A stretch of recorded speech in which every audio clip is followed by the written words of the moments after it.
On va voir maintenant l'envoi de fiches commerciales à un client.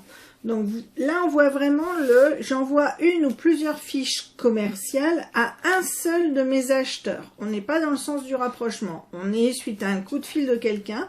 Il y a plusieurs biens qui pourraient l'intéresser, donc on va sélectionner.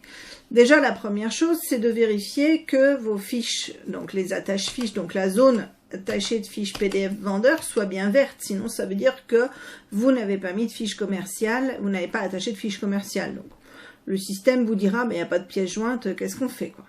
Donc là, on va dire que je pars pour envoyer une fiche. Alors, si vous voulez en envoyer deux, vous cochez. Et il faut vraiment cocher les différents vendeurs. Donc là, je veux dire que je veux cocher juste ce vendeur-là. Et je viens chercher dans mes acheteurs l'acheteur auquel je veux envoyer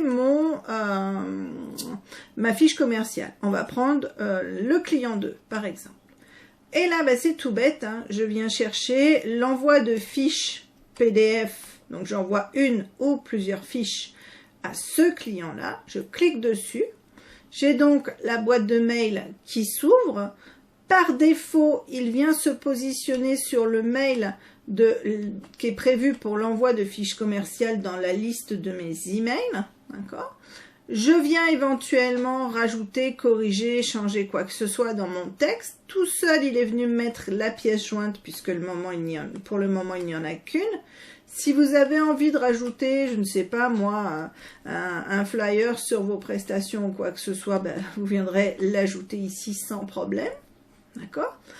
Et vous n'avez pas besoin d'ajouter votre signature. La signature viendra se mettre toute seule quand vous serez dans votre... quand l'envoi se fera dans Outlook.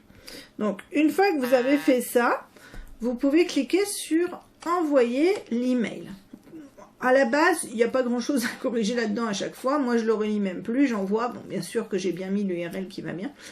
Et j'envoie mon email. Le système va envoyer par mon adresse professionnelle que j'ai choisie via le logiciel Outlook. Et j'ai donc une trace du côté de mon acheteur comme quoi la fiche commerciale a bien été envoyée. D'ailleurs, quand je regarde le détail de l'action chez mon acheteur, je vois que je lui ai envoyé la fiche de Monsieur Toss. D'accord ? Et si je ferme cette fenêtre, je vois du côté de mon vendeur, encore sur une action d'aujourd'hui, que j'ai envoyé la fiche commerciale à Madame Client 2.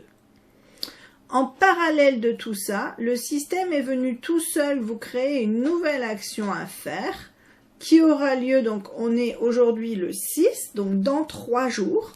Je sais que, alors j'ai fait tout à l'heure un essai sur un autre client, là je suis sur ce client-ci, donc le 9, je vais avoir à relancer Monsieur Toss pour l'envoi de la fiche commerciale si jamais lui ne m'a pas rappelé. Voilà, donc après, vous ferez ce que vous voulez. Vous les appelez, vous leur refaites un mail. Ça, c'est libre choix à vous. C'est juste qu'on vous remémore de relancer les clients à qui vous avez envoyé des fiches commerciales pour voir où ils en sont dans leur projet. C'est aussi simple que ça. Voilà. On va voir dans une seconde vidéo comment je fais le contraire. C'est-à-dire comment j'envoie une fiche commerciale à des acheteurs. Ça va être le cas souvent post-rapprochement.